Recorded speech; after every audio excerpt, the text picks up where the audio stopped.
time talking about some of the frequently asked questions that come up when talking about cyber deception, things that people may misunderstand about cyber deception. The first thing is, isn't this just honeypots, right?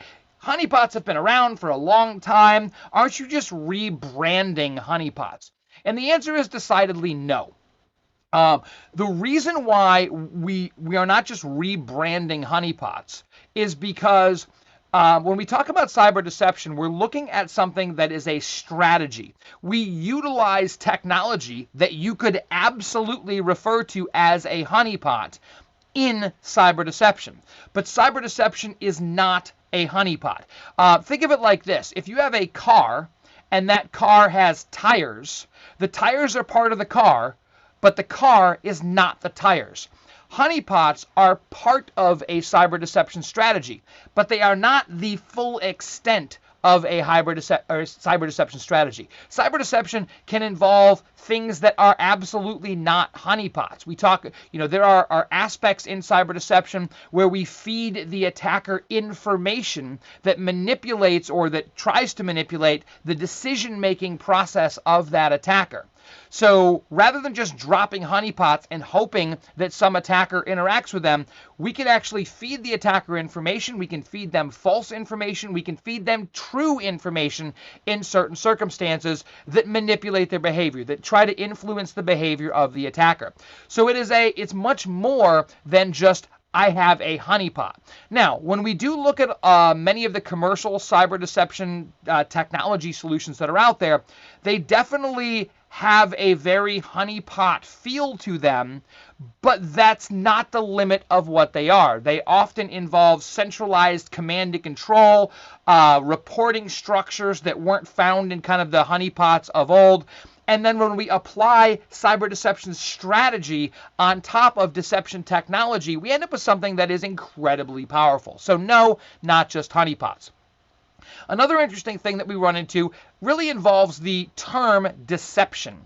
In most cultures, we believe that deception is wrong. Lying to people is not a good thing. So we get into these sort of philosophical debates of, should I be lying to people as part of my security strategy? And the fact of the matter is, it is 100% correct to say that deception is wrong, but it's wrong in civil discourse. When you are interacting with people who are all generally good. I don't mean people we maybe disagree with, whatever. I'm just saying normal interactions, lying is wrong. Deceiving people is typically wrong. However, when we look at adversarial interactions, and when we talk about adversarial interactions, we could sort of boil it down two common constructs. One is military, right? You are on one side of a military conflict. Your adversary is on the other side of a military conflict. We also see it a lot in fighting crime, right? Where the police will use different tactics. So as we look at adversarial interactions, we can go back all the way, and probably further than this. We can go back to Sun Tzu, The Art of War, written about 2,500 years ago, and he said all warfare is based on deception. And there's a lot more to it, but that's simple there. As we look at things even more modern, like Operation Bodyguard, Fortitude North, and Fortitude South in World War II, these were all sort of deception strategies geared towards manipulating. In those cases, they were involved with the invasion of continental Europe by the Allied powers at Normandy, trying to get the Axis powers to misidentify the location of where that landing was going to be, among a bunch of other things. But we saw that in World War II. Even today, in law enforcement, we have law enforcement personnel that do undercover operations or sting operations. Those all involve deception as well. Now, I want to be super clear about this. When we talk about cybersecurity, it is an adversarial interaction. There are bad guys out there trying to do bad things to us. They're trying to cause us harm. So in those concepts, I would say that deception is not only right, it is absolutely necessary. Remember, the more deceptive player or team will always win. So we need to be as deceptive towards our adversaries, towards the bad guy attackers, as they are towards us. Of Great. So when we talk about deception, one of the other big challenges that we run into is this weird sort of paradox. Organizations that are using deception do not want to admit that they're using it because they believe that that is going to tip off the attacker and it will make the deception not effective. Now, that kind of makes sense, but it creates a little bit of a problem. Because when organizations are interested in deception and they say, well, who else is doing this? The list isn't all that long because nobody wants to share it. But let's talk a little bit about whether or not it is important to keep the deception hidden from the attackers. I'm going to start off with one clear statement. If I have the option, I do not want the attacker knowing ahead of time that they're interacting with a deceptive environment. Now, that statement having been said, what happens if the bad guy does happen to come across my deception? Well, if you think about this, right, if you're an attacker and you discover that deception is being used and you are aware of what deception is, just looking at the sort of breakout of deception that we already talked about. If I'm an attacker and I encounter a deceptive environment, I really only have 3 different options for my behavior to change. Option number 1 is I do nothing different. I just say, oh, well, deception's here, whatever, and just keep on trucking along. And if that's the case, the fact that the attacker discovered the deception is uninteresting. It doesn't change anything. Now, another option is the attacker can go, ooh, this is a deceptive environment. I don't really want to get caught. I know that deception provides fast, accurate detection. So what I'm going to do is I'm going to leave. I'm going to say, I'm going to go find an easier target. In which case, knowledge of deception actually caused us to win that engagement. The attacker left. Now, the third option is really the most dangerous. A sophisticated and careful attacker says, well, I know that deception is being used.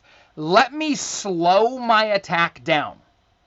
Let me be very careful as I interact with your environment. Let me search carefully for any subtle identifiable differences between deceptive systems and real systems.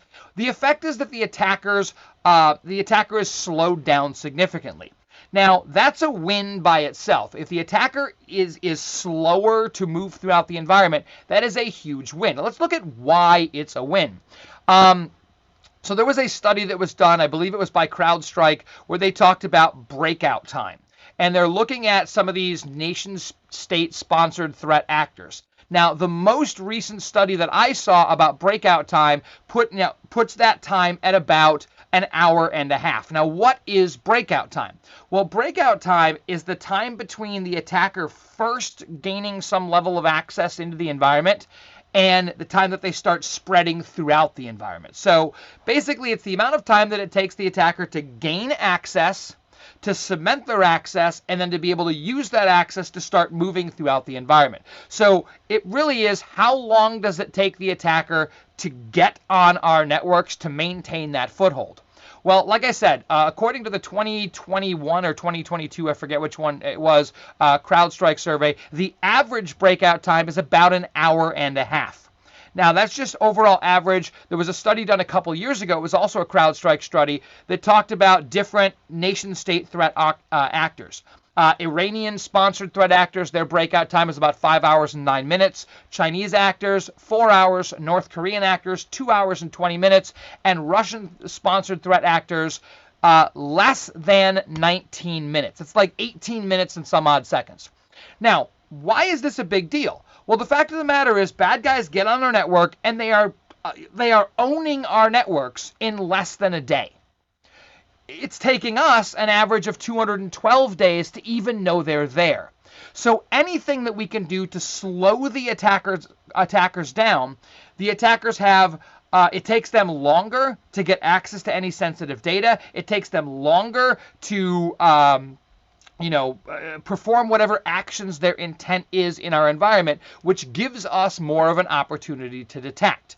So if we can make the attacker take longer and at the same time be able to detect the bad guys more quickly, we still win in that engagement. So the fact of the matter is, whether the attackers detect our deception or not is really not that big of a deal. Again, I would much rather have them not be aware of the deception, but even if they discover it, we still win in every single circumstance, which is pretty awesome stuff. Now, another question that I frequently get asked is, how mature must my security program be in order to implement cyber deception? In other words, do I need to have a really good security program with all of the other pieces and parts before I implement cyber deception, or can I just do it to start with? Can cyber deception be the entirety of my security program?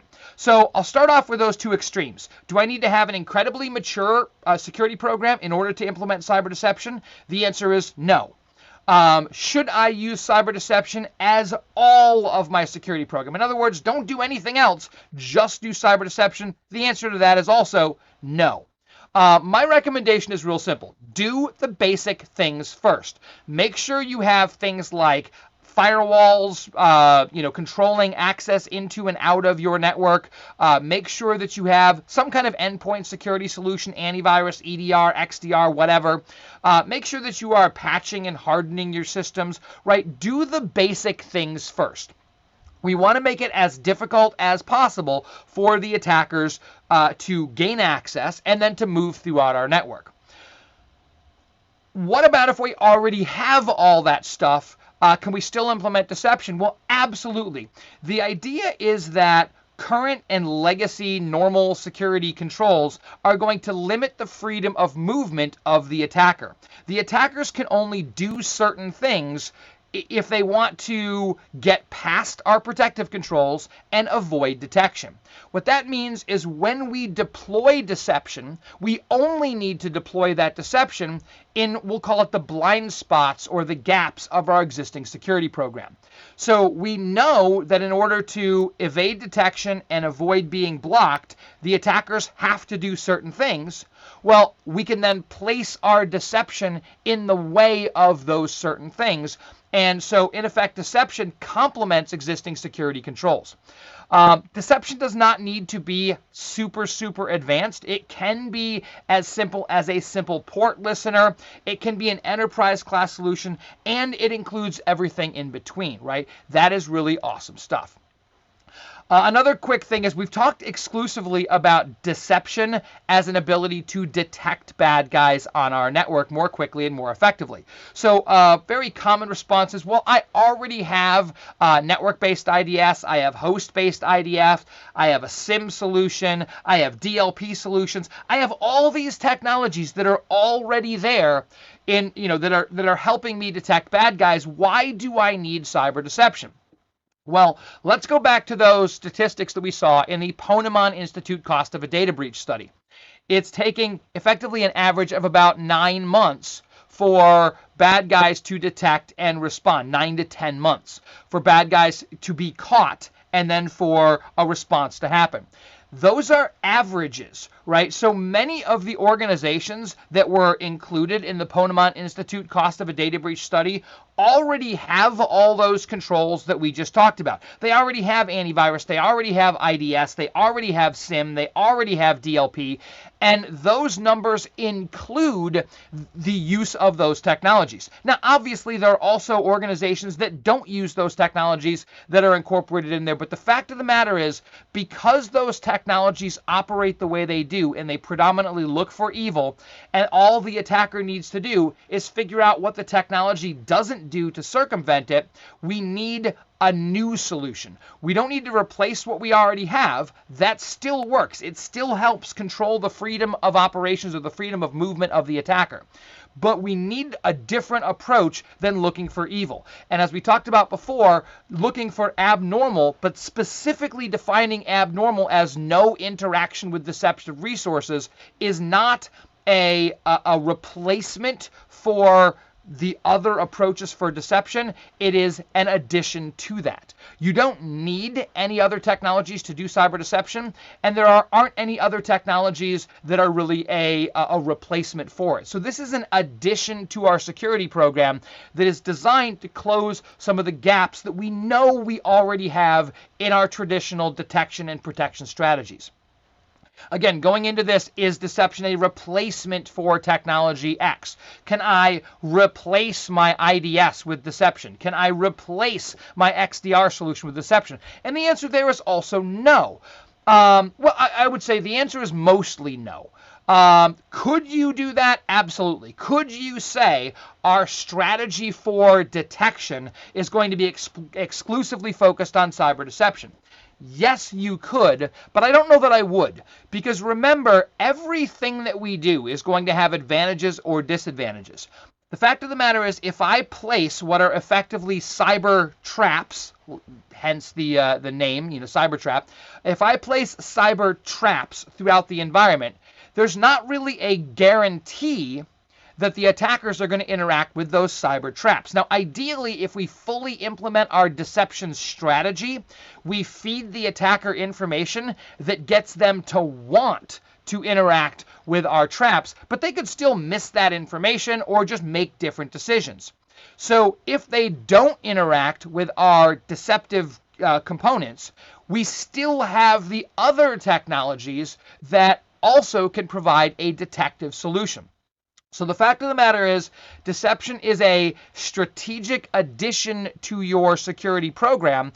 It doesn't replace others, and it is not replaced by others. Going on to that same concept, will the attacker actually interact with my deceptive technology? And the fact of the matter is, if all I do is sort of randomly throw deceptive resources throughout my environment, if I don't plan it out, there is absolutely a likelihood that the bad guys just won't happen to interact with those deceptive resources. But when we talked about deception and honeypots, I said deception is a strategy. So when I place my deceptive resources, I'm going to place them in locations that I know that attackers are going to look. I'm going to put credentials inside the LSAS process on a Windows computer, for example, because I know that that's where attackers are going to look. I'm also going to make my deceptive resources appear to be slightly more interesting. So that could be using naming conventions to create something that looks like it's going to be an interesting target. I could make my deceptive technologies slightly more vulnerable than production technologies. I can use anti-reconnaissance deception, where I can plant information out in the world that attackers can interact with during their reconnaissance to set their expectations of what they're going to see in the environment. So when they learn about my environment doing reconnaissance, and I lie to them during reconnaissance, they get into my environment, they expect the lie, and I present them with exactly what they are expecting to see. In fact, when we talk about deception, one of the key pieces of it, it's not just about planting a bunch of traps, right? It's about influencing the behavior of the attacker. And if I can present the attacker with an environment or a situation that they not only expect to see, but they desire to see, right? If I'm an attacker, I go in, I want to launch an attack against an organization, I am going to expect to see certain things, and I want or hope to see other things. And if I am presented with exactly what I expect, and maybe at least some of what I hope, I have no reason to be suspicious. And so by strategically designing our deception, we actually make the attackers want to interact with our deceptive solutions. And that is a really, really, really powerful tactic. Now, as we talk through all of this, there is this kind of fallback of, all right, cool, Kevin, I get it. Deception is awesome. It does some amazing things. But isn't it really more of a nice to have, right? I don't need it. It would be nice if I could do it. Maybe I'll put it in my budget next year. Maybe we'll talk about it in 18 months, but I don't really need it today. My response to that is very, very simple. Are you comfortable allowing attackers to remain undetected on your network for as much as 9 or 10 months? right? Are you okay with that? Are you okay with your data breaches costing as much as 35% more because you couldn't detect the bad guy on your network in a timely basis? If you are okay with missing attackers, with them being on your network for a prolonged period of time, if that's okay with you, awesome. You don't need deception. But if you want to be able to detect bad guys more quickly, over a 90% reduction in the amount of time that it takes to detect and respond, then you need something more than you're already doing. Now, maybe deception is not that thing, but I'm telling you that we have the statistics that show that it absolutely does what we're talking about here. And so when I look at it, I don't look at it as a nice to have. I look at it as a must-have technology. There is a control out there that can absolutely decrease the amount of time it takes to detect and respond to bad guys. And there are even more benefits, which we're going to talk about very shortly. But the fact of the matter is, if I have a commonly known problem, bad guys are on our networks for far too long, and I have a solution that I know can solve that problem, and I fail to implement it, one could even make the argument that that constitutes as negligence. Now, again, not looking at this as a legal discussion. I'm just saying, if you know there's an answer and the answer is known to work, not doing that answer is really not an ideal situation.